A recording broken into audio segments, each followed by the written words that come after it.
What's up, you guys? We are back at it with another video. I want to first say I hope you guys are having a beautiful and blessed day. And let's just get straight into this one. So, this video might be a little low energy. It might be a little sad, but I feel like this story that I'm going to present to you has a very important message about, the power of lust and the power that PMO can really have an effect on us. This story comes from Reddit, the No Fat forum, or No Fat, posted by Emotional Craft 9910. It's got over 3K upvotes, and it is titled "Boyfriend's Porn Addiction of 18 Years Led Him to Taking His Own Life." So I'm just going to read the story for you guys, and we're going to get straight into it. Hello. I am beyond devastated, and my world has completely fallen apart. In an instant, I have lost the love of my life, who died by suicide at the end of February this year. Me and my boyfriend had been together for almost 3 years. We rented together last year during lockdown and had planned to get engaged this year, and we were actively house hunting. We had so many plans for our future, and this was about to be the best time of our lives. A bit of history. 6 months into our relationships, I discovered the hundreds of messages from girls at all hours of the day/night. Eventually, I realized that they were online global cam girls and special friends with whom he did video calls to masturbate to, or have Skype sex, etc. I told him this crosses a boundary and this is cheating, and he said he'd stop. I was very sheltered, and I never knew you could directly approach porn stars, etc. I never even knew that cam girls were a thing. Anyways, I then discovered the extent of it with his several email addresses, several Skype accounts, and my free cam/chatterbait accounts. Then I thought, oh my god, this is huge, and so much deeper than I thought. And he clearly hasn't stopped. It kept happening, and he seemed a bit distant, a bit worried or anxious, on edge, and he wasn't interested in real life sex. In the first year, he liked to give me items which I'd later realize were a thing cam girls often wore. He dressed me up in pink wigs, glasses, fishnet, heart-shaped chokers, the whole grunge aesthetic. It had kept happening where he would ask girls to Skype with him or do sexual acts, and I'd find out. He was addicted to cyber sex, and any moment I left the house, it happened. It was awful. I kept thinking he was just a narcissist who thought he was so hot and he needed thousands of women for validation, etc. But when I'd see him on the floor in tears begging me not to leave or break up with him, is when I realized that he was very unwell. I realized he physically could not stop. He had tried to stop so many times before on his own, but he said he never could. He also jerked to pictures of real life females, friends that he still hung out with in real life, which made me question if he was hung up on an ex or something. He swore he wasn't, and that it was all tied to fantasy. Anyway, several times he relapsed, several times we almost broke up, but I was so in love with him and could see he was a broken man. And so I kept coming back to him, try and make it work. We tried all the logical steps, get rid of computer, reduce technology, porn filters, and safe search engines, and porn bloggers. I even suggested he start therapy with a professional sex addiction/porn addiction therapist last summer, which he did do and made some great progress, or so I thought. At Christmas/New Year's, he had a message come in from a Russian girl. I lost it. Apparently, he had purchased another phone which he was keeping at his workplace, and he contacted all his favorites on Christmas Eve to let them know that he had a new number, etc. I was so heartbroken. Plus, I found it out on my birthday, New Year's Eve. I suggested before that he talk to his family because it was all getting too much for me to manage on my own. I couldn't really talk to anyone in my family about it as they wouldn't understand porn stuff. In January this year, after finding out he had a secret phone at work, was when I said he should tell his parents. He did, and he felt such a huge, overwhelming relief. His parents are wonderful people, and we were supportive even despite the taboo, etc. They were very shocked, however, to never have picked up on it. But it made sense as he always been anxious and depressed and addicted to the computer. All a good support for each other. And my boyfriend had felt relieved that it wasn't a dark secret anymore. He really seemed to be doing so well. And we had the best few months. It all went south when a message came from a girl in America who accused him of being a pedophile, a predator, and she accused him of sexually grooming her. She said he'd show her dick pics when she was 15 and he was 26. He had pretended to be younger, but eventually told her he was 26/27, and she hadn't cared because they were friends. Since then, he was so sick to his stomach, he frantically started destroying this class hard drives and burning them, etc. And he looked physically tormented and in agony. I asked him about it, but he never really said much. I said we can see what help is available if you are that way inclined. I just loved him so much. I was prepared to do anything.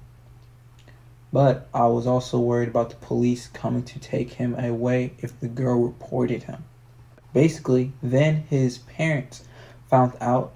At first, they said it'd be okay, but a couple of days later, they got cross with him and said that he should hand himself into the police. I wasn't there when they had these discussions. I was working, but that day he didn't go into work, and instead they've been talking all night and day. His parents were worried. His parents were worried sick too and didn't want to be implicated. They said that they couldn't live with it. I'm so heartbroken. He called me several times but never once said what was going on or that he'd been told to hand himself in. Instead of doing that, he jumped off the 18th floor of a block of flats and never came home. The police came to us all, tell us all that he was dead. Please, porn is awful. I don't think that he was a P, but we are so lost and confused and don't know how to cope. Why was he destroying those discs? I thought it was just screen records of his favorite cam girls or something. But if it was 18 years of addiction, maybe he had access to illegal content. I wish I knew. I just wish he was still alive. It is heartbreaking. Porn has killed my boyfriend. Porn has ruined my life and has taken a precious soul out of this world. He was the most precious man, sensitive, sweet, incredibly handsome, generous, funny, hardworking, lots of friends, and a wonderful family. He was only 33. It has been over 2 months since it happened, and I am stuck in time. I don't know how to cope. That just shows how bad it can get. Every addiction, we all have been there, because everybody's addicted to something. It just depends on what it is. So we all have been there with every addiction where it's like we increase the intensity. Whether it's porn, right? You watched, some vanilla video and then you keep watching it and you get more addicted, and then now you increase the intensity and now you're watching something that's a little more risque, or it's addicted, or you're addicted to working out. and you used to do, 225s on, your PR was 225s on barbell. Now it's, 245s on barbell. Everyone's addicted to something. It just depends on what it is. And it's just over time we increase the intensity because we get so used to something that it's like, okay, I wonder how it'd be if we do it more. And it just shows that, you may be my age, right? You may be 19, you may be addicted to PMO, you've been addicted for 6 years. Well, if you're watching it every single day, that intensity is going to increase naturally. You're going to increase that intensity. This is why porn addiction and drug addiction and just negative addictions in general are so dangerous. Increase that intensity. I'm saying, I'm not gonna sit here and be like, oh, this dude's weird and he's strange, and I'm not gonna sit here, especially because he took his own life, especially because of that, but also because listen, she said, precious, sensitive, sweet, incredibly handsome, generous, funny, hardworking, lots of friends. That's the main thing that sticks out to me is lots of friends, a wonderful family. So he wasn't some weird dude. He was just like you and me. But we all choose our own addiction. So I may be addicted to working out, and within that I increase the intensity over time. Somebody else may be addicted to PMO, and then within that they increase over time. But since PMO is a negative habit, since it's a negative addiction, it's going to have negative effects on your life. And eventually, the intensity is going to increase to a certain point where there's no going back. Hard drives of porn, man. And then there was a girl who said, accused him of being a pedophile, a predator. She accused him of sexually grooming her, he showed her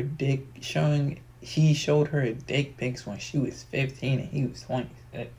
So at this point, it's just the thrill. It's like what she said earlier. He was, masturbating to pictures of friends, of girlfriends that he knew in real life. And he told her, don't break up with me. It's not like I'm actually going to have sex with them. It's just the fantasy. It's just the what if. It's just the, it's the thrill.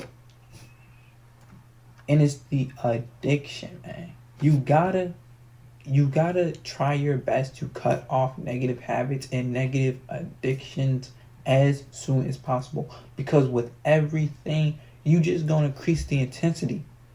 With every habitual thing, you are going to increase the intensity. So if you are going to do a habit, which we all have certain habits, and if you are going to increase the intensity, let it be something that is positive. Let it be working out. Let it be running. Let it be meditation. Increase the intensity on those things. Don't increase the intensity on porn. Don't increase the intensity on drugs. Because you don't know where that's going to lead.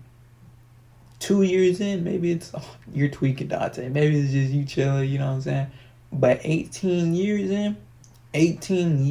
in, you don't know where that can lead you. You know what I'm saying? I said this before, that the future is actually an illusion. That right now, the present moment is constantly manifesting the future. So whatever you're doing in the present moment will create the future. So if you doing this shit now, in a couple more years, you're going to be doing the same thing unless you make a constant action to change. So you have to quit, you know what I'm saying? People be like, oh, I relapsed, so I'm going to keep going. No! If you relapse, don't keep going. If you relapse, stop. And try again. Try again. Try again. It's like when you're facing a boss. You don't just be like, oh, I lost once, all right, I'm out. No, when you're facing a boss and it says try again, what you try again. And you keep going and you keep going till you defeat that boss, because you know you eventually will. Every time you realize it's just something to learn, you just learn something. Stop failing at things and then thinking, oh, I failed at something. That's it. I'm never gonna. No, if you fail, that's good. That's called optimization data. You optimize and you go at it again. Cause you don't know how a negative habit, something that seems harmless, can turn harmful so fast. Harmless can turn harmful so fast. I'm not saying that, and I'm not wishing this upon nobody, that they, eventually take their life. I'm not wishing that upon nobody. I'm just saying, use this story, keep this story in mind, and take a pivot in your life. Do you want to reach your higher self? Do you want to be who you are truly are? Or do you want to succumb to the matrix? Do you want to succumb to the illusion and continue down this path of destruction? But that's it for today, guys. I really hope you resonated with the words I spoke on today. I want to thank, Reddit and Emotional Craft for this story. Once again, this is her story. This is not my story. But I will see you guys in the next one. Peace out.